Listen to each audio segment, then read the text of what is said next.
네, 정치 속풀이 시간입니다.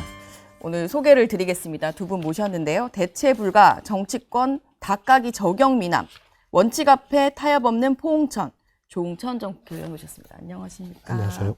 네, 유일무이 정치권 내막을 풀어헤치는 여의도 스포일러, 신지호 전 의원님도 오셨습니다. 안녕하세요. 안녕하세요. 오늘 25년 마지막 날입니다. 속풀이를 잘 부탁드립니다. 네.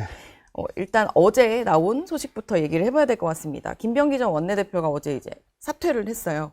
사퇴를 하면서 원래는 사퇴를 하지 않을 거다라는 관측도 많았는데 사퇴로 선회한 배경에는 어떤 게 있었을까요? 그럼 뭐 강선우 1억 수수 그 건 그 녹취가 수수 터질 의혹에 건데 그쵸? 네. 그 녹음을 김병기 의원 본인이 했다라는 거 아니에요? 그러니까 보도할 때는 그렇게 나왔는데 또 당사자는 약간 아니다라고도 하고 있어서 아니다라고 하는데 네. 뭐 그렇게 이제 보도가 먼저 나왔으니까요. 네. 근데 김병기 의원이 당시에 그걸 왜 녹음을 했을까? 근데 그 녹음에 나오는 대화 내용을 보면은 네.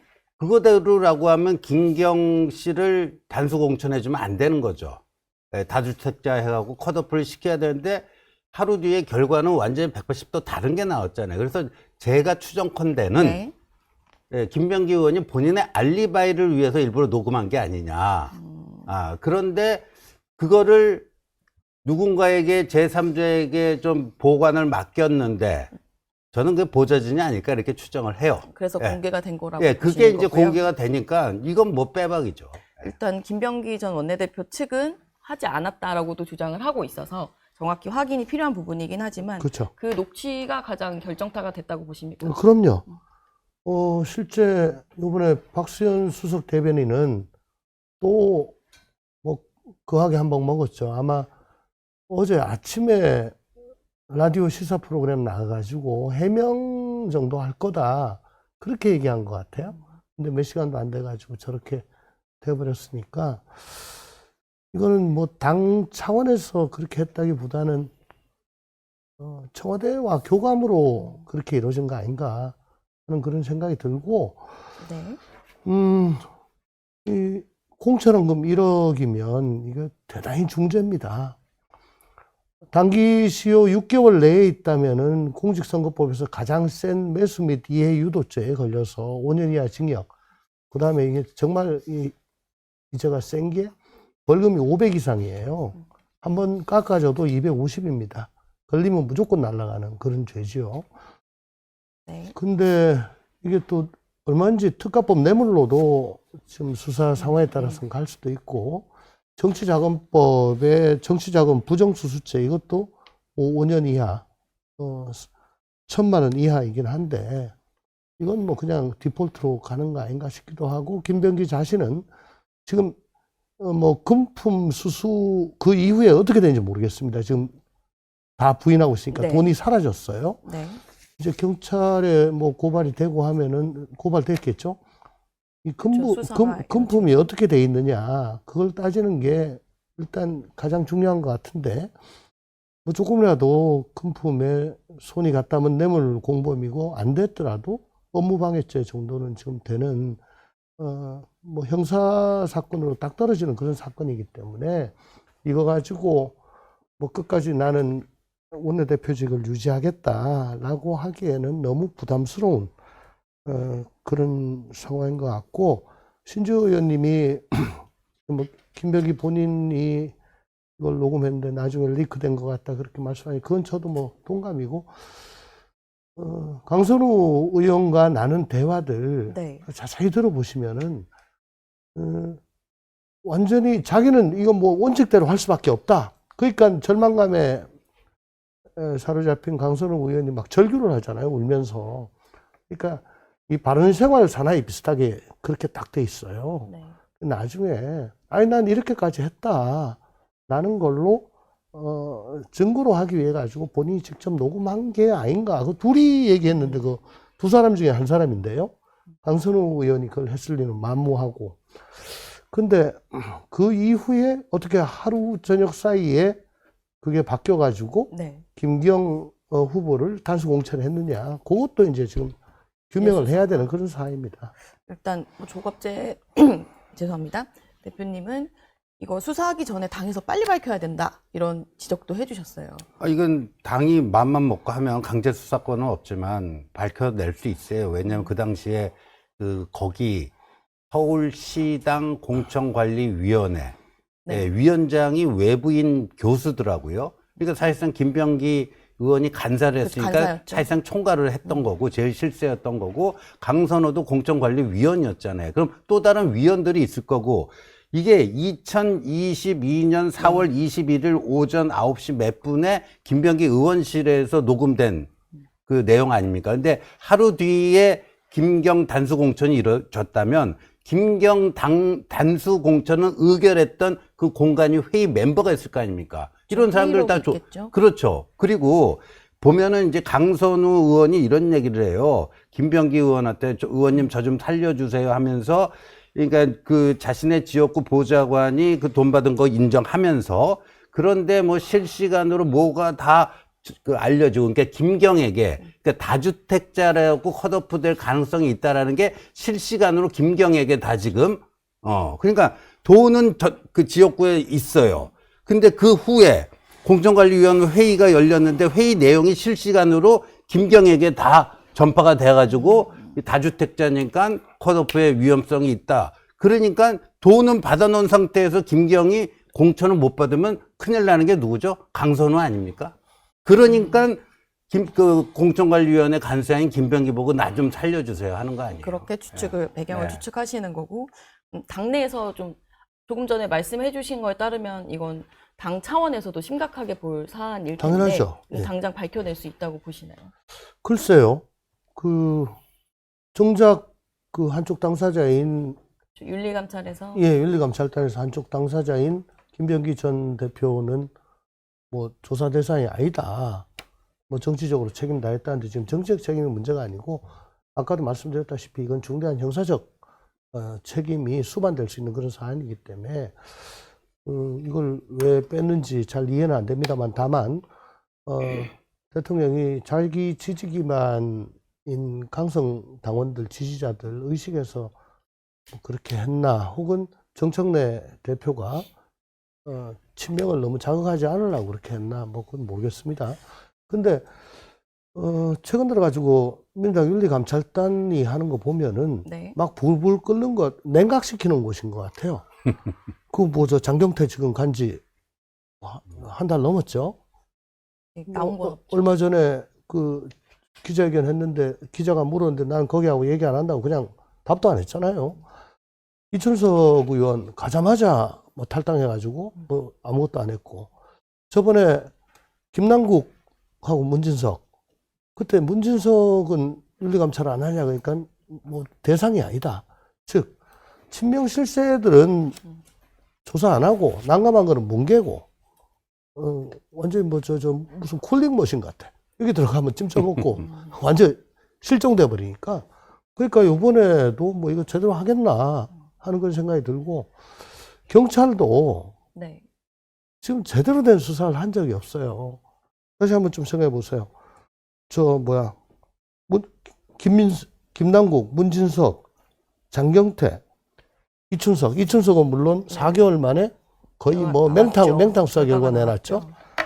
그런데 이번에 강성욱, 김병기 대표는 뭐 동작에도 가 있고 영등포에도 가 있고 어디도 가 있고 막 다 흩어져 있어요. 네. 그러면 그걸 모아가지고 서울청에서 하든가 지금 다 흩어져 있습니다. 근데 예를 들면 그 정성호 장관이 저번에 대장동 항소 포기 그거 직권남용이다 해서 서울청에다가 고발을 했는데 그걸 서초서로 내려보냈어요. 뭐 이런 식으로 민주당 사건에 대해서는 계속 쿨다운을 하고 해우소. 네. 일종의 해우소야. 그러니까 여기만 가면 그 자기한테 칼날 들이댈 검찰은 다 없애고 경찰은 이렇게 그냥 알아서 기고 견제받지 않는 절대 권력은 절대 부패합니다. 지금 말씀해 주신 거는 이제 네. 민주당 내 윤리감찰단의 문제점을 지적해 주신 거고 저는요 이 문제가 왜 심각하냐면 김병기 의원 그 동작구의 조진희 부의장의 업무 추진비 카드를 자신의 배우자가 썼다라는 게 지금 뭐 녹취를 그쵸. 통해서 거의 사실로 의혹이 확인이 나왔죠. 네. 되잖아요. 근데 의혹이 나왔죠. 본인은 경찰 수사 결과 무혐의로 처리됐다. 무혐의 종결된 사건이다. 이렇게 얘기해요. 네. 그러니까 지금 이 강선우, 김병기 그 1억 원 이거 있잖아요. 경찰이 수사하면 안 된다고 봅니다. 그 경찰은요, 김병기 배우자의 그 업무 추진비 그 횡령, 그것도 무혐의 처리한 사람들이에요. 이거야말로 김병기, 강선우 특검을 해야 되는 사안이에요. 특검을 해야 하는 네. 사안이다. 일단 어제 경찰 쪽에서 나오는 얘기를 보면 병합과 이제 하는 것도 검토를 한다고 정도는 얘기가 나온 것 같고, 이제 원내대표를 새로 뽑아야 되잖아요. 그러면 그리고 보궐선거랑 같이 이루어진다고 하는데 당내 상황이 좀 민주당 당내 상황도 전망해 보고 싶은데요.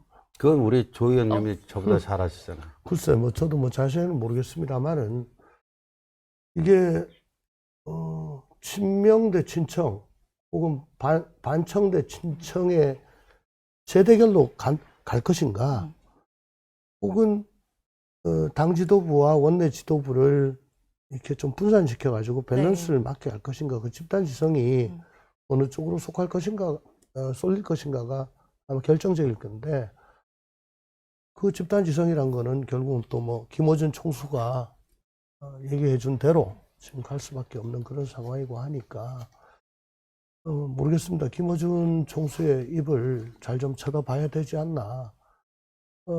비명 행사 이후에 네.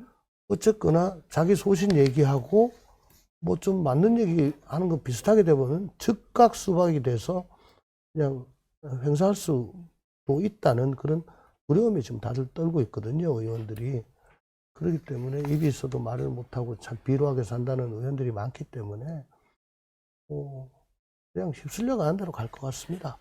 집단지성 말씀해 주신 것처럼 두 선거를 동시에 하는 게 변수가 될 수도 있을까요? 뭔가 선택을. 그러니까 하는 데 제가 있어서. 아까 말씀드렸다시피 그전에는 당 지휘부, 지도부 선거만 있어가지고 그 안에서 뭐 3대 0이냐 2대 1이냐 네. 그런데 이제 변수가 하나 더 생겼죠. 네. 원내 지도부와 당 지도부를 같이 뽑으니까 네.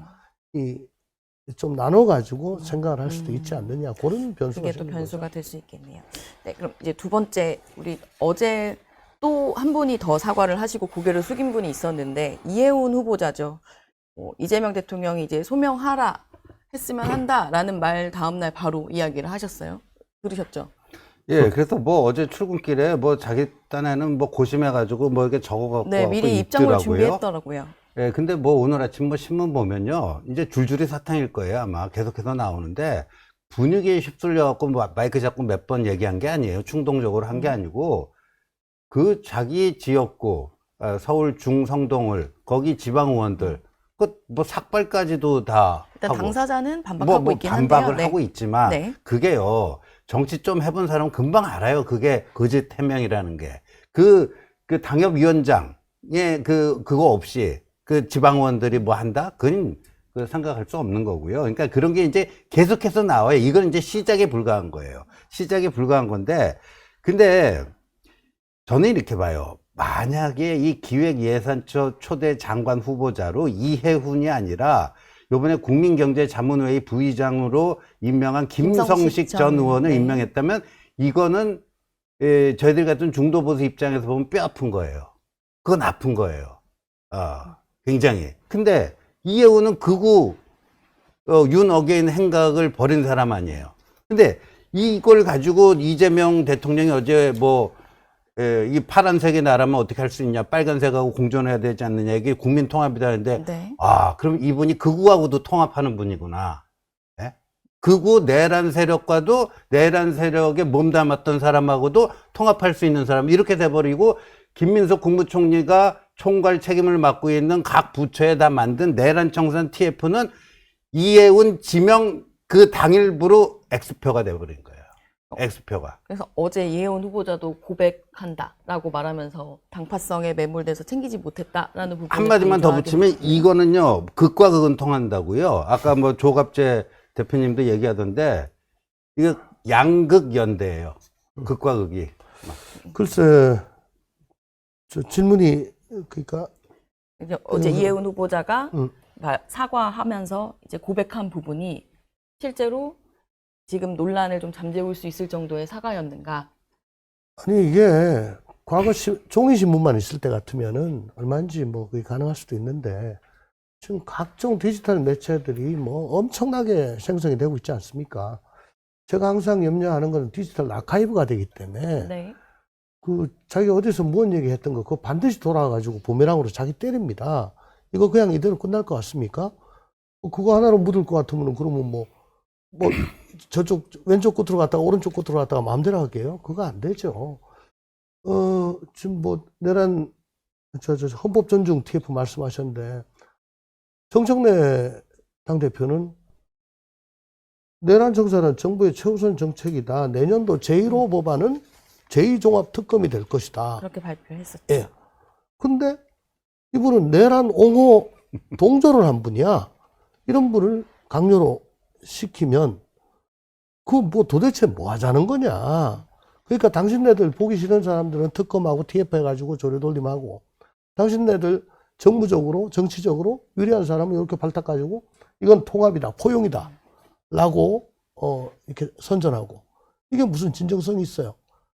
물론 여기에 뭐 반발해가지고 그 즉시 뭐 제명시키는 국힘도 품이 넓지 못하고 지지하기는 마찬가지입니다만은 그렇지만은 이게 통합과 포용이다 세상을 파란색으로 물들일 수 없다. 어제 라고 거의 하는 말했죠. 얘기가 진정으로 받아들여지려면은 저는 가장 좋은 거는 공개적으로 어느 자리는 귀당해서 우리가 사람들을 모시고 오고 싶습니다. 적임자를 좀 추천해 주십시오. 사전에요. 그러면 국힘이 받든가 안 받고 뭐 그러면 또 그에 따라서 여론이 생기겠죠. 그걸 못한다면은 뭐 귀당에 누구를 어느 자리에 앉히고 싶습니다. 그래도 되겠습니까? 정도는 해야죠. 그것도 못하겠다면 비공개적으로 제가 귀당의 이해운 위원장한테 이렇게 지금 얘기를 하니까 승낙을 합디다. 이제 검증 들어가겠습니다. 양해해 주십시오. 정도까지는 해야지 이게 그래도 통합과 포용에 조금만한 근거는 된다고. 소통을 미리 했다면. 이거는 완전히 저 빼가기 아닙니까? 과거에 노무현 대통령이 했던 대연정 그거 물론 한나라당이 차버려가지고 우리나라 정치 발전이 지금까지 이렇게 안 되고 있다 생각하는데 그때는 지역 감정 지역 구도 이거 망국적이다 그랬잖아요. 이거 해소하기 위해서는 선거제도 바꿔야 된다. 이거 한나라당이 주도해가지고 대연정하자. 강요 2분의 1 가지고 가라. 나 대통령 권한 그만큼 포기할게. 이 정도는 돼야지 통합과 포용이죠. 그것도 안 받았는데 이번에 이렇게 했을 때 받았겠습니까? 그분은 왜 그렇게 많아? 당에선 전혀 몰랐다라는 거예요. 전혀 몰랐겠죠. 근데 저는 이제 이 매건 매직이라는 게 보통 이제 자리를 돈 주고 사는 걸 매건 매직이라고 하는데 요번에 이해훈 후보자의 경우도 이것도 일종의 매건 매직 영혼을 팔았잖아요. 영혼을 팔아갖고 자리를 얻은 거니까. 그러니까 네. 입각이 꾸미신 분인 네. 것 같아요. 과거 나경원, 조윤선 뭐 그때도 못했고 해서 그래서 3선 간호가 아니고 5선 간호다라는 얘기까지도 들리는 분인데. 그럼 청문회를 좀 예측해 보자면 네. 일단 뭐 청문회 일자가 잡힌 건 아닙니다. 네. 그렇지만 향후에 이제 국민의힘에서도 강하게 검증하겠다라고 얘기를 하고 있고 어떻게 전망하십니까? 그렇겠죠. 그리고 민주당 쪽에서는 뭘 갖고 검증하겠어요? 이해운이 그 개헌과 내란으로부터 완전히 정신적으로 이제 독립된 그런 건지 그 사상 검증할 거 아니에요. 민주당 쪽에서는 사상 검증할 거고요. 이 국민의힘은 이해운 후보자가 여기서 그 국힘 쪽에서 이제 3선을 했기 때문에 남겨놓은 흔적, 디지털 아카이브뿐만 아니라 그 방을 거쳐간 보좌진들부터 시작했고 지었고 뭐 해갖고 그냥 탈탈 털라고 할 거예요. 거기다가 네. 그 바른정당 대표하다가 조기에 물러났잖아요. 그게 뭐 무슨 스폰서 의혹 비슷한 게 있어가지고 그때 물러났던 걸로 저는 기억을 하고요. 당시 제기됐던 뭐 사업가 X 모 씨라고 네. 있습니다. 그리고 민주당이 하나 더 따질 거는 그러면 기본소득이나 확장 재정에 대해서 지금까지 반대해 왔다. 그런 마인드로 지금 이 직을 수행할 것이냐. 대해서 아마 항복선을 받아내려고 그럴 거예요. 아직 뭐 첫날, 둘째 날 모두 다 이제 그 확장재정 기조를 묻고 있는데 따로 그 얘기할 자리를 마련하겠다라고 하면서 답을 안 하고 있는 노답이거든. 지금까지 학문적, 정치적 발자취를, 자기 소신을 굽히는 아주 천박한 태도를 보여야 되기 때문에 그건 최소화시키겠죠. 일단 이해운 후보자의 이야기를 여기서 마무리해보고 어제 이제 오후에 발표된 내용으로 넘어가 보겠습니다. 국민의힘 당원 네. 게시판 이야기입니다. 일단 뭐 이호선 위원장은 뭐 원래 하려던 시기였다, 논의한 시기였다라고 하지만 일단 시기적으로 조금 공고롭다는 지적이 제가 있어요. 저번에 한번 나와가지고 지금 이 와중에 단계만 안 터지고 그냥 잘 네. 모아가기만 하면은 이건 정말 아주 절호의 찬스다. 라고 했는데 역시 또 단계를 들고 나오는데 아무리 모르겠습니다. 뭐 소상한 거는 우리 신 의원님이 말씀을 하셔야 되겠지만 아무리 감찰하는 쪽이 네. 뭐 독립적으로 하고 당 지도부는 얘기를 못 한다고 하더라도 아이고 조금만 이따 좀 하시죠. 달력 넘기고 하시죠. 정도로 얘기할 수 있지 않았을까요? 어떻습니까? 네, 제가 파악한 바에 의하면요. 며칠 전에 한국일보 기사에도 나왔는데 연내에 당무감사의 회의가 예정돼 있지 않았어요. 어제 긴급으로 잡힌 겁니다. 근데 긴급으로 잡힌 시점이 묘하게 김병기 원내대표직 사퇴. 어제 날짜가 또 공교롭게 같았죠. 그래요. 항상 그래요. 그러니까 어제 긴급으로, 이분은 긴급을 좋아하더라고요. 뭐 11월 9일에 긴급 기자공지 해갖고 별 볼 일 없는 내용 하고 그러는데 어제 이제 이호선 씨가 발표한 내용을 제가 한 줄 평을 하자면 허위와 조작으로 얼룩진 공작 정치 자백서예요. 그거는. 일단 뭐가 허위인가? 1973년생 당대표 한동훈은 당 게시판 거기에 가입한 적도 없고 글 쓴 적도 없어요. 쓴 것처럼 어제 발표를 했습니다. 명백한 허위고요. 네. 그 다음에 조작은 뭐냐면 이 조사 기간 한동훈 및 한동훈 가족 명의로 쓴 게시글 그게 아직도 2호선 블로그에 올라가 있어요. 그거를 네. 전수조사해갖고 그 파일로 첨부 파일로 해갖고 뭐 만들어놨는데 그게 23년 1월부터 금년 4월까지입니다. 23년 1월부터 금년 4월까지인데 23년 1월에는 한동훈이 뭐 하고 있었죠? 법무부 장관은 하고 있었잖아요. 네. 그해 말에 12월 26일에 입당을 합니다. 그리고 가족들이 비상계엄 터지고 한동훈 당대표도 쫓겨난 직후에 다 탈당을 하는데 금년 4월까지. 그러니까 네. 총 뭐 몇 개다 하는데 그게 뻥튀기 된 거예요. 2배 이상. 뻥튀기 된 거고. 그 다음에 정말 제가 이거 보고 코웃음을 쳤는데 거기 23년 1월에 진형구 장인이죠. 네, 장인 명의로 뭐 누구 뭐 나경원 비방하고 뭐하고 뭘 썼다고 그 2호선 블로그에 올라와 있어요. 근데 그건 진형구가 쓴 게 아니고 저기 한동훈, 그러니까 진짜 한동훈이 아니라 동명이인 한동훈이 쓴 거를 진형구가 썼다고 조작을 해놓은 거예요. 그 그러니까 리스트가 잘못되어 있다. 뭐 조작이죠, 이거는. 예. 그러니까 허위 조작. 이렇게 되는 거죠. 어제 한동훈 전 대표가 이게 발표될 때쯤 이제 어떤 방송에 출연해서 이제 가족이 쓴 걸 나중에 알았다라고 네. 밝히신 부분도 있는데 네. 그 부분도 그 부분은 이전부터 우리는 다 알고, 저희들은 다 알고 네, 있었고요. 네. 공식적인 발표를 어제 한 네, 거지, 네. 알만한 사람들은 다 알고 있었고, 그러니까 한동훈 가족이 그 당원 게시판 회원 가입해갖고 쓴 거 맞는데, 조중동 사설 칼럼 링크한 거 말고 뭐가 문제냐고요. 가족들은 그 정도의 글을 그러니까 어제 읽었다라고 2호선 발표 말씀하신 거죠. 중에 뭐 개목줄이다, 단두대다, 이렇게 뭐 음해성, 모욕에 해당될 수 있는 범죄 혐의가 짙은 이런 글들을 한동훈 가족이 썼다? 이걸 못 밝혀냈잖아요. 그리고 한동훈 본인이 가족들에게 나중에 확인한 결과 그런 그 조중동 칼럼 사설, 이거 링크해서 올린 거다. 그럼 그게 왜 비난받을 일이죠? 일단 이게 윤리위로 이제 넘기겠다고 했어요. 네. 근데 그 윤리위로 넘겨 이후는 어떻게 전망을 하고 계시나요? 이게요, 이것도 엉터리인데, 이 사람이 그 당무감사 그 위원회는요, 당원 당규 위반 사항을 조사하는 거거든요. 당원 당규를 잘 몰라요. 이호선 씨가. 그래서 지금 어제 이겁니다. 어제 그 2호선에 그걸 보면은 기소는 했는데 구형은 못 하겠다는 거예요. 그러니까 윤리위원회 회부, 법원격인 윤리위원회 회부했다는 거는 이 기소를 했다라는 거거든요. 근데 징계 수위에 대해서는 일반 당원이기 때문에 징계 수위는 정할 수가 없다. 그러니까 구형은 못 하겠다라는데 일반 당원은요, 이런 사건 조사할 권한도 없어요. 당원 단계에 따르면. 김종혁 전 최고위원 때와 달리 이제 네. 구체적인 징계의 그 수위가 없었다는 말씀이시죠? 그렇죠. 그러니까 기소는 했는데 왜 구형을 못 하는가? 자기들이 구리니까. 이 엉터리 조사를 해놨으니까. 예. 향후 어떻게 펼쳐질 것이고 보십니까? 아직 윤리위원장이 임명이 안 됐죠. 공적이죠. 예. 그 언제 임명할 것이고 누구 임명할 것인가 지금 그거는 전적으로 장동혁 대표 네.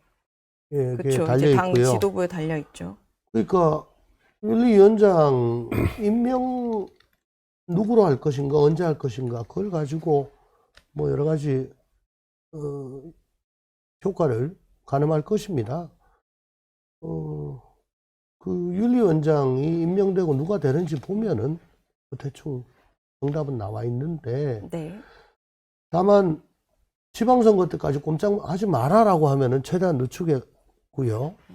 그 전에 뭐 궁지에 처하게 되면은 임명해가지고 한판 뭐 대거리 세게 하고 지금 뭐 민주당에서 터진 각종 악재들 자신에서 다 덮어버리고 제가 몇 번이고 얘기하지만 진짜 국민에 대한 배신 행위를 하고 있는 거다. 난 근데 그렇게 저희 당 당규에 보면요, 이렇게 네. 돼 있습니다. 당무감사위원회가 윤리위원회에 징계 회부를 하잖아요. 네. 그렇게 할 경우에는 윤리위원회가 어제자로 회부가 됐잖아요. 회부된 지 10일 이내에 회의를 열어서 그 안건을 논의를 하고, 그로부터 한 달 내로 결과를 내도록 돼 있습니다. 하여야 한 달로 돼 있어요. 그래서 규정이 그 있군요. 타임 리미트가 네. 데드라인이 1월 8일이에요. 물 건너갔어요, 이미. 1월 8일이 네. 데드라인이다. 그럼 뭐 재기소하고 뭐 그렇게 하겠죠. 그렇죠. 예, 뭐 그런 장난질을 충분히 할 수 있는 사람들이. 네, 당원 게시판 논란은 뜨거워서 이제 시간을 조금 넘쳤지만 오늘 25년 마지막 속풀이 함께 해주셔서 감사합니다. 아유, 플러스 네, 감사합니다. 26년에도 잘 부탁드리겠습니다. 새해 복 많이 받으십시오. 네, 감사합니다.